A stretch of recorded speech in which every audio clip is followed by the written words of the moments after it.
बिस्मिल्लाहिर्रहमानिर्रहीम। First year students, chapter हम discuss कर रहे हैं सीक्वेंस एंड सीरीज़, और इस चैप्टर में हम एक्सरसाइज 6.2 जो है वो डिस्कस कर रहे थे। और एक्सरसाइज 6.2 में लास्ट हमने जो है वो क्वेश्चन नंबर 14 तक जो है वो हम डिस्कस कर चुके हैं। तो हेडिंग लिख लेते हैं। एक्सरसाइज है हमारे पास 6.2।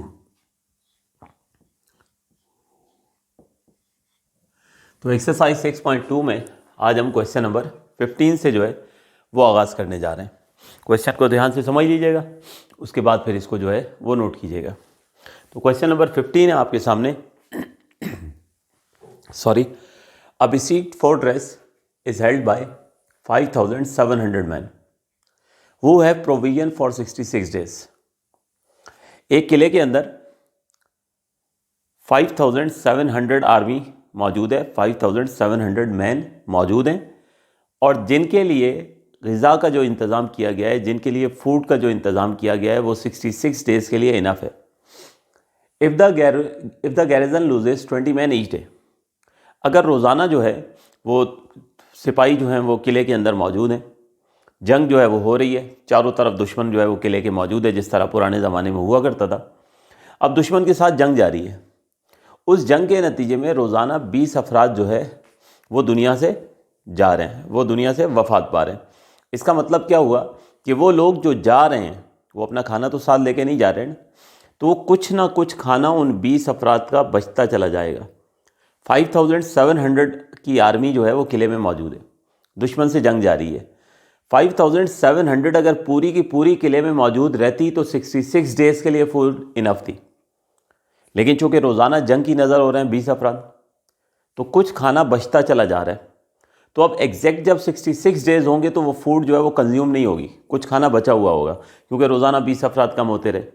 तो हमसे कह रहे हैं कि बताइए कि ये खाना, चूँकि रोज़ाना 20 अफराद कम हो रहे हैं, 5,700 की पहले दिन आर्मी है, रोज़ाना 20 अफराद कम हो रहे हैं, 20% जो है वो दुनिया से जा रहे हैं, तो अब ये फूड कितने दिन कंज्यूम हो सकेगी। ठीक है, in how many days, for how many days will the provision last.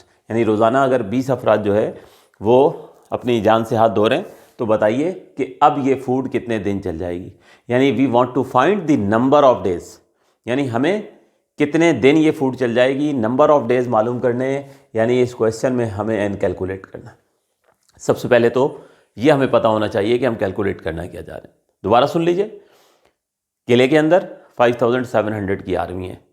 अगर वो पूरे के पूरे 5,700 रहते हैं तो 66 डेज़ के लिए फूड इनफ है, लेकिन चूंकि दुश्मन से साथ साथ जंग भी जारी है, रोज़ाना 20 अफराद कम हो रहे हैं, तो कुछ खाना बचता चला जाएगा। तो अब वो एग्जैक्टली 66 डेज़ में कंज्यूम नहीं होगा, कुछ दिन ज़्यादा चलेगा। तो यही आपसे पूछ रहे हैं कि जो खाना, जो फूड, जो प्रोविजन पहले 66 डेज़ में जो है वो ख़त्म हो रही थी, अब कितने दिन चल जाएगी। ठीक है, यानी हमें नंबर ऑफ़ डेज़ मालूम करने। तो सबसे पहले तो हम इस पैटर्न को देखते हुए हम जो है वो सीक्वेंस बना लेते हैं। 5,700 की आर्मी पहले दिन है, फिर नेक्स्ट डे 20% कम हो गए, फिर नेक्स्ट डे मज़ीद 20% कम हो गए, तो इस तरह एक सीक्वेंस जो है वो बन जाएगी। तो according to given condition the sequences, तो जो सीक्वेंस बनेगी, फर्स्ट डे जो है वो 5,700 की आर्मी होगी, फिर 20% जो है वो लेस हो गए। ठीक है, तो 5,680 हो गए, फिर 20% मज़ीद कम हो गए, तो 5,660 हो गए, और इस तरह से ये सिलसिला कहाँ तक चलेगा, एंड टर्म्स तक।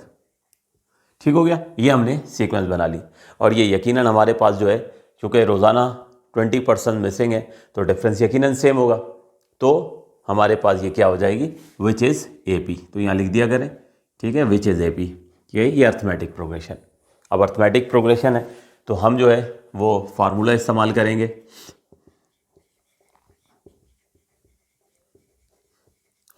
सम अप टू n टर्म्स का, यह है n/2 into 2a plus n-1 into d। ठीक है, अब इस फार्मूले के लिए जो है हम डाटा कलेक्ट करते हैं, सब्स्टिट्यूट करते हैं और n की वैल्यू निकालते हैं। तो इस वक्त हमारे पास a is the first term of the sequence which equals to 5,700। अब कॉमन डिफरेंस, के डिफरेंस कितना है, बता सकते हैं आप लोग डिफरेंस कितना है? डिफरेंस 20।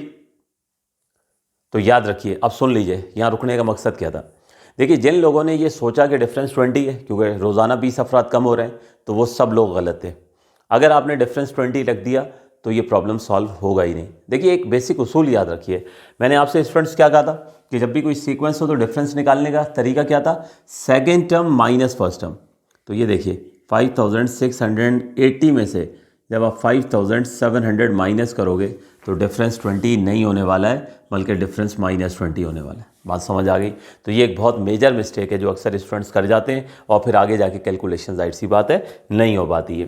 तो फर्स्ट टर्म तो 5700, कोई इशू नहीं है इसमें। आप लोग चूँकि ये सुन रहे होते हैं, क्वेश्चन में भी खुद भी रीड कर रहे होते हैं कि रोज़ाना जो है वो 20% जो है वो मिसिंग है, 20% रोज़ाना जो है वो लुकमा अजल बन रहे हैं, तो आप लोग जो है डायरेक्ट D20 रख जाते हो। तो 20 नहीं है रूल के मुताबिक, क्योंकि फार्मूले की रिक्वायरमेंट इस तरह से अरेंज की गई है कि second term minus first term से डिफरेंस निकलेगा, वो -20 आ गया।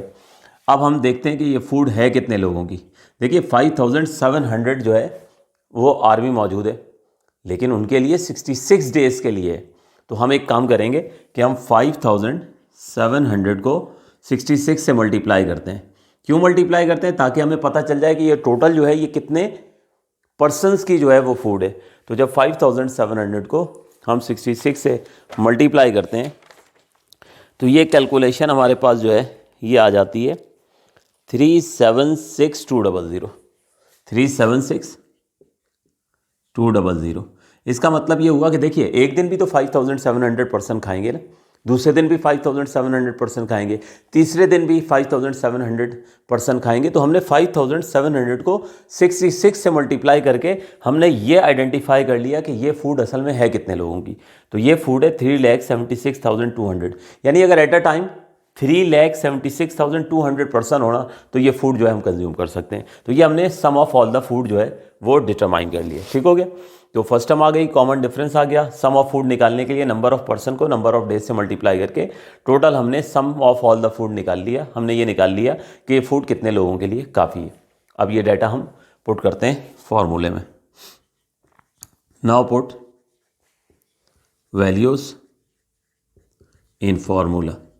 इन वैल्यूज़ को हम फार्मूले में पुट करेंगे। तो देयरफॉर सबसे पहले sum up to n terms की जगह आ गया 3,76,200, ये आ गया। n जो है अननोन है, नंबर ऑफ डेज मालूम करने, तो n तो n ही रहेगा, इंटू 2a हो गया। a is the first term of the series which equals to 5700 plus फिर n अननोन है तो n-1 और d की वैल्यू आ गई -20। ये हमने डाटा यहाँ पर पुट कर दिया। अब हमें करना ये है कि यहाँ पर ये माइनस को इस प्लस के साथ जो है वो एडजस्ट करना है, क्योंकि माइनस प्लस माइनस होगा।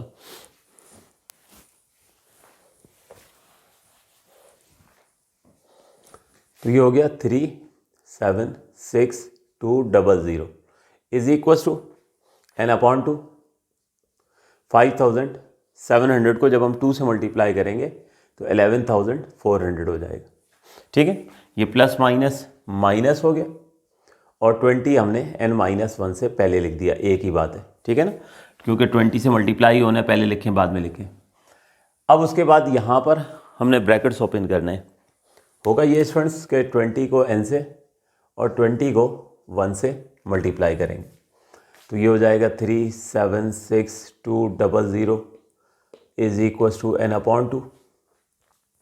यहाँ पर हो जाएगा 11,400 माइनस 20n प्लस 20। ठीक है, माइनस माइनस प्लस होकर प्लस 20 हो गया। अगले स्टेप में 11,400 में हम 20 जो है वो ऐड कर देंगे तो ये हो गया 3,76,200 is equal to n/2 11,420 minus 20n आ गया। ठीक हो गया, ये 11,400 में 20 ऐड किया तो 11,420 माइनस 20n आ गया। In the next step 3,76,200 as it is n/2 as it is. अब यहाँ से जो है देखिए इधर है कोफिशिएंट n का 20 और ये भी 2 से डिवाइड हो रहा है, इसका मतलब यहाँ से भी 20 कॉमन निकाला जा सकता है। तो मैं यहाँ से इस ब्रैकेट में से 11,400 माइनस 20n। यहाँ से स्टूडेंट्स मैं 20 जो है वो कॉमन निकाल लूँ, ठीक हो गया। तो मैं 20 कॉमन निकालता हूँ तो ये आ जाएगा 571 minus n।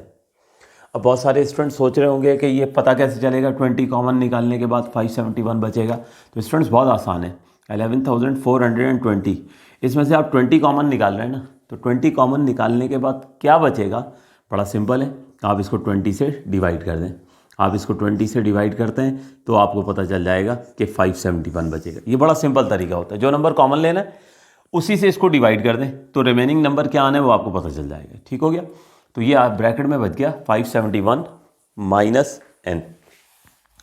In the next step अब ये हमने यहाँ पे कैंसलेशन करनी है, ठीक है। 2 1 ज़ा 2 और 2 10 ज़ा 20, तो हमारे पास ये हो गया 376,200। इसको हम n 10 के बजाय 10 n लिख देते हैं और ये हो जाएगा 571 minus n। In the next step इस 10 को भी हम क्रॉस मल्टीप्लाई, n को यहीं रहने देंगे, 10 को क्रॉस मल्टीप्लाई करके हम जो है वो उस तरफ जो है वो ले जाएंगे। तो ये हो गया 376,200 divided by 10 equals to n into 571 minus n। अब यहाँ पर जो है 0 से 0 कैंसिल हो गया, तो ये बच गया 37620। इधर हमारे पास जो है n, अब ब्रैकेट ओपन कर दें तो ये हो गया 571n माइनस n इसको। अब आप देख रहे हो आहिस्ता आहिस्ता हम क्वाड्रेटिक इक्वेशन की तरफ जो है वो बढ़ रहे हैं। अब ये n स्क्वायर और 571 इसको उस तरफ शिफ्ट करें ताकि n स्क्वायर जो है वो पॉजिटिव हो जाए, तो n स्क्वायर को उधर ले गए, पॉजिटिव हो गया, 571n उधर जाके नेगेटिव हो गया और उधर ऑलरेडी जो है वो पॉजिटिव था, प्लस 37620। ये हमारे पास यहाँ पर फाइनली एक क्वाड्रेटिक इक्वेशन जो है वो आ चुकी है। अब ये जो क्वाड्रेटिक इक्वेशन स्टूडेंट्स आपके सामने है ना, n square minus 571n plus 37620, इस क्वाड्रेटिक इक्वेशन में अब सॉल्व करना आपके लिए यकीनन बड़ा मुश्किल काम है, ठीक हो गया। यानी इसको जो है मिड टर्म ब्रेक करना, अगर मिड टर्म ब्रेक कर लें तो आपके लिए आसानी हो जाएगी, वरना अदरवाइज़ क्वाड्रेटिक फार्मूला आप लोग अप्लाई कर लीजिएगा, परेशान होने की कोई ज़रूरत नहीं है, ठीक है। नॉर्मल जो क्वाड्रेटिक फार्मूला आप इस्तेमाल करते हैं, मैंने चूँकि कई दफ़ा ये क्वेश्चन किया है तो मुझे इसके फैक्टर्स जो हैं वो मेमोराइज हैं, इसलिए मैं यहाँ पे डायरेक्ट कर रहा हूँ। आप भी 2-4 दफ़ा प्रैक्टिस करेंगे, आपको अगर ये फैक्टर्स इसके मेमोराइज हो जाते हैं तो आप डायरेक्ट मिडिल टर्म जो है वो ब्रेक कर लीजिएगा, वरना क्वाड्रेटिक फार्मूला रेगुलर जो है आपका इस्तेमाल करके आप जो है वो वहाँ से n की वैल्यू निकाल लीजिएगा। तो इसके जो फैक्टर्स बनेंगे, एक बनेगा 76 और एक बनेगा 495। ये हमने इस तरह से मिडिल टर्म जो है वो ब्रेक कर ली, ठीक है। ना याद हो, कोई परेशान होने की ज़रूरत नहीं है, सिंपल क्वाड्रेटिक फार्मूला लगाएं। ये आप 495 में जब आप 76 ऐड करोगे, ठीक है, 495 में 76 ऐड करोगे तो 571 बन जाएगा, और 495 को 76 से मल्टीप्लाई करोगे ना तो 37620 n स्क्वायर, वो जो एक्सट्रीम टर्म्स का फैक्टर बनता है वो बन जाएगा, ठीक है। तो ये बड़ी जो है वो कैलकुलेशन आसानी से हो जाएगी। आप लोगों का पास कैलकुलेटर होगा तो आप आसानी से क्वाड्रेटिक फार्मूला इस्तेमाल करके जो है वो कर सकते हैं, इसमें कोई परेशान होने की ज़रूरत नहीं है। नेक्स्ट स्टेप में फर्स्ट टू टर्म में से आप n कॉमन निकालें तो n माइनस 76 आ गया, यहाँ से माइनस 495 कॉमन निकालें तो n माइनस 76 इक्वल्स टू 0 आ गया। अब आप देख सकते हो n माइनस 76 दोनों जगह से कॉमन निकाला जा सकता है, वो कॉमन निकालते हैं, सॉल्व करते हैं और यहाँ से n की वैल्यू मिल जाएगी।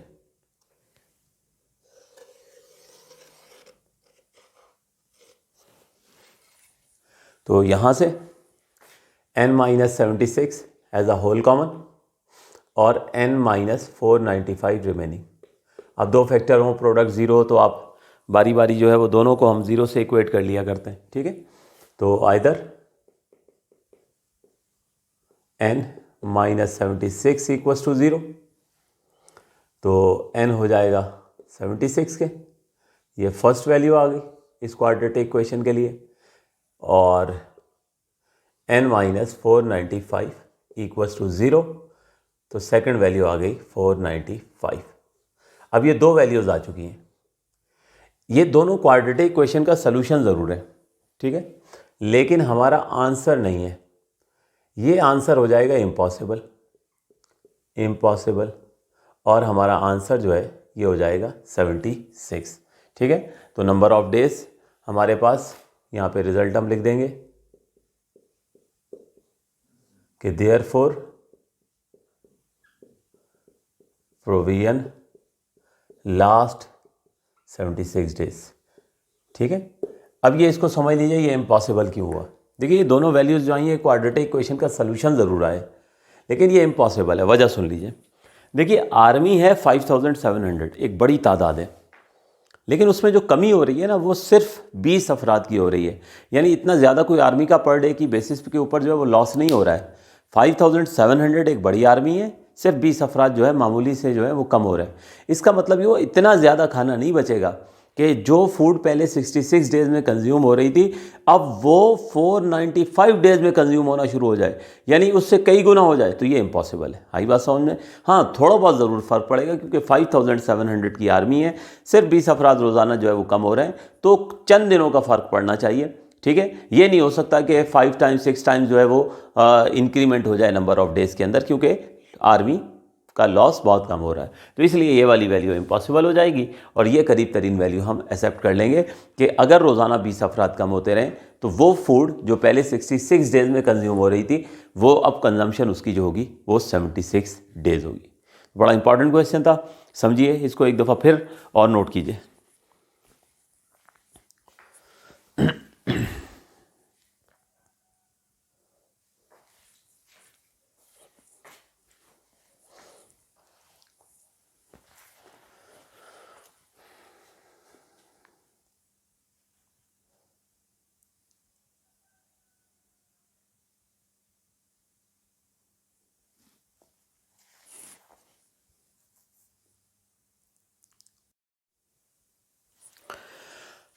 जी तो स्टूडेंट्स नेक्स्ट हम क्वेश्चन नंबर 16 शुरू करते हैं।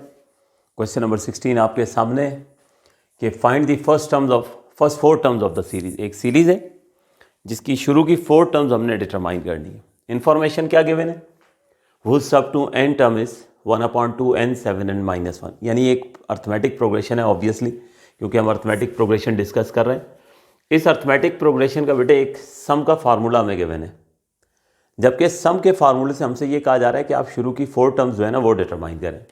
तो देखिए किस तरह से हम इसको जो है वो डिटरमाइन करते हैं, ठीक है। तो इट इज़ गिवन दैट, सबसे पहले तो हम फार्मूला लिख देते हैं। इट इज़ गिवन दैट, सम का फार्मूला लिख दिया हमने। सम ऑफ 2 n टर्म्स है 1/2 n इंटू 7n -1, इसको नाम दे देते हैं इक्वेशन नंबर 1 का। ये फार्मूला हमें गिवन है। देखिए sum up to n terms का मतलब ये हुआ कि इस फार्मूले से आप अर्थमेटिक प्रोग्रेशन की जितनी भी टर्म्स का सम निकालना चाहे निकाल सकते हैं। अगर मैं इसमें 1 पुट कर दूंगा तो पहली टर्म तक का सम मिल जाएगा। पहली टर्म तक के सम से मुराद पहली टर्म ही होगी ना, ठीक है। इसमें मैं अगर n की जगह 2 पुट कर दूंगा तो शुरू की 2 टर्म्स का सम मिल जाएगा। मैं n की जगह 3 पुट कर दूंगा तो शुरू की 3 टर्म्स का सम मिल जाएगा। मैं n की जगह 4 पुट करूंगा तो शुरू की 4 टर्म्स का सम मिल जाएगा, ठीक है। तो पहले तो ये काम करते हैं, फिर मैं आपको आगे लॉजिक बताता हूँ कि हम क्यों कर रहे हैं। सबसे पहले n = 1, इस फार्मूले में n की जगह 1 पुट करते हैं, तो दोनों साइड से पुट करेंगे तो ये लेफ्ट हैंड साइड होगी S1 1/2 इंटू 1 इंटू 7 इंटू 1 -1, जहाँ जहाँ n था वहाँ 1 पुट कर दिया। कैलकुलेशन करें तो 1/2 मल्टीप्लाई होगा 1 से तो 1/2 ही हो जाएगा। ब्रैकेट में आ जाएँ तो 7 - 1 6 हो गया। तो ये फर्स्ट टर्म तक का सम 3 आ गया। तो फर्स्ट टर्म तक के सम से मुराद फर्स्ट टर्म ही है ना, इसका मतलब ये फर्स्ट टर्म हमारे पास 3 आ गई। वो बाद में फिर मैं एक्सप्लेन करता हूँ एग्जैक्टली। अब n की जगह 2 पुट करते हैं, फिर n की जगह 3 पुट करते हैं और n की जगह 4 पुट करते हैं और ये सारी कैलकुलेशन करते हैं जिस तरह यहाँ 1 के लिए किए। पुट n = 2, तो देयरफॉर S2 = 1/2 इंटू 2 7 × 2 -1, तो ये 2 से 2 हो गया कैंसिल। 7 × 2 = 14, 14 - 1 ये आ गया 13। ये S2 का मतलब ये हुआ कि उस प्रोग्रेशन जिसकी फर्स्ट 4 टर्म मालूम करनी है उसकी शुरू की 2 टर्म्स का सम मिल गया 13। अब n की वैल्यू पुट करते हैं 3, पुट n इक्वल्स टू 3, तो देयरफॉर S3 1/2 हुआ, n की वैल्यू हुई 3, 7n -1, फिर n की जगह हमने 3 पुट कर दी। तो ये 3 को 1/2 से मल्टीप्लाई करें तो 3/2 हो गया, ब्रैकेट में आ जाए तो 7 3 21, 21 -1, तो 3/2 इंटू 20, तो ये आ गया 30। ठीक है, 2 10 20 हुआ और 10 को 3 से मल्टीप्लाई करके 30 कर दी। ये S3 मिल गया, यानी शुरू की 3 टर्म्स का सम मिल गया। अब पुट करते हैं n इक्वल्स टू 4 और शुरू की 4 टर्म्स का सम हासिल करते हैं। पुट n इक्वल्स टू 4, तो therefore S4 equals to 1/2 into 4, 7 into 4 -1। इसकी कैलकुलेशन करें तो 4 को 2 से कैंसिल करें तो 2 हो गया, ब्रैकेट में हो गया 28 -1, यानी 2 इंटू 27, ये आ गया 54। तो ये बेटे इस फार्मूले में हमने 1 पुट किया तो फर्स्ट टर्म तक का सम मिल गया, 2 पुट किया तो सेकेंड टर्म का सम मिल गया, 3 पुट किया तो थर्ड टर्म का सम मिल गया और 4 पुट करने से 4 टर्म का सम मिल गया। अब हमें ये कहा गया था कि अरिथमेटिक प्रोग्रेशन की फर्स्ट 4 टर्म्स डिटरमाइन करें। ठीक है, तो now find the first 4 terms of an AP। Arithmetic progression की फर्स्ट 4 टर्म्स जो हैं वो हमने डिटरमाइन करनी। ठीक है, तो देयरफॉर फर्स्ट टर्म जो होगी वो S1 के बराबर ही होगी ना, क्योंकि आपके पास ये सीक्वेंस है 2 3 4 5। ठीक है, मैं आपसे कहूँ कि आप फर्स्ट टर्म तक का सम बताएं, तो फर्स्ट टर्म तक का सम से मुराद फर्स्ट टर्म ही पूछ रहा हूँ ना। हाँ, क्योंकि सम के लिए तो मिनिमम एक कॉन्सेप्ट जो है 2 नंबर होने चाहिए ना। अगर मैं 2 टर्म्स का सम पूछता हूँ तो आप 2 + 3 5 बता दोगे, मैं 3 टर्म्स का सम पूछता हूँ 2 + 3 + 4 आप मुझे बता दोगे 9। लेकिन अगर मैं कहता हूँ फर्स्ट टर्म तक का सम बताओ तो इसका मतलब मैं फर्स्ट टर्म ही पूछ रहा हूँ ना, तो वो तो हो गई 2 के बराबर। ठीक है, तो सॉरी वो हो गई 3 के बराबर, ये तो एग्जाम्पल दी थी मैंने। ठीक है, तो हमें कह रहे हैं कि आप जो है सबसे पहले फर्स्ट टर्म बताएं, तो फर्स्ट टर्म जो होगी वो यकीनन sum up to first term के बराबर ही होगी, क्योंकि पहली टर्म तक का सम से मुराद पहली टर्म ही है। तो ये फर्स्ट टर्म आ गई 3। नाउ सेकेंड टर्म जो होगी ये देखिए मैं कैसे निकालूंगा। शुरू की अगर फर्स्ट 2 टर्म के सम में से मैं फर्स्ट टर्म तक का सम माइनस कर दूं, यानी एक अरिथमेटिक प्रोग्रेशन है, उसकी शुरू की 2 टर्म्स है मेरे पास, उसका सम मौजूद है, उसमें से अगर मैं फर्स्ट टर्म माइनस कर देता हूं तो रिमेनिंग क्या रह जाएगी, सेकेंड टर्म रह जाएगी। ठीक है, तो ये देखिए सेकेंड टर्म का सम है 13, फर्स्ट टर्म का सम है 3, तो ये हमारे पास ये देखिए सेकेंड टर्म आ गई 10। इसके अलावा थर्ड टर्म निकालनी है। अब थर्ड टर्म निकालने के लिए मैं क्या करूंगा, देखो शुरू की जो फर्स्ट 3 टर्म्स है ना उसके सम में से अगर मैं शुरू की 2 टर्म्स के सम को सब्ट्रैक्ट कर देता हूं तो रिमेनिंग मेरे पास क्या आ जाएगी, वो आ जाएगी मेरे पास थर्ड टर्म। यानी 3 टर्म्स के सम में से मैं शुरू की 2 टर्म्स के सम को सब्ट्रैक्ट कर दूं, ठीक हो गया, तो हमारे पास जो है वो थर्ड टर्म मिल जाएगी। तो सम अप टू 3 टर्म्स ये देखिए ये है 30, सम अप टू 2 टर्म्स जो है वो हमारे पास है 13, तो ये हमारे पास हो जाएगा 17। ये हमारे पास थर्ड टर्म आ गई। अब उसके बाद आ जाइए 4 टर्म। 4 टर्म के लिए क्या होना चाहिए, शुरू की जो 4 टर्म्स का सम है उसमें से 3 टर्म्स के सम को सब्ट्रैक्ट कर दें तो आपको 4 टर्म मिल जाएगी। यानी 4 टर्म्स के सम में से 3 टर्म्स का सम अगर आप सब्ट्रैक्ट कर दें तो 4 टर्म्स का सम है 54, ठीक है, और 3 टर्म्स का सम है 30, तो ये आ गया इक्वल्स टू 24। तो ये इस तरह से हमारे पास फर्स्ट 4 टर्म्स जो हैं वो आ चुकी हैं। यहाँ रिजल्ट की हेडिंग लिख लेते हैं, therefore first 4 terms of an AP is 3, 10, 17, 24 and so on. ये बेटे हमारे पास फाइनली आंसर आ गया। आप देख सकते हैं एक AP है और डिफरेंस सब जगह जो है वो 7 का है। तो हमें ये फर्स्ट 4 टर्म्स जो है ये कहा गया था कि अर्थमेटिक प्रोग्रेशन की मालूम करें, जबकि हमें सम जो है वो गिवन था। ठीक है, इतना कोई इंपॉर्टेंट क्वेश्चन नहीं है एग्जामिनेशन पॉइंट ऑफ व्यू से, मुझे नहीं याद पड़ता कभी पास्ट पेपर्स में आया हो, लेकिन बहरहाल इसको आप लोग नोट डाउन कीजिए, फिर आगे कंटिन्यू करते हैं।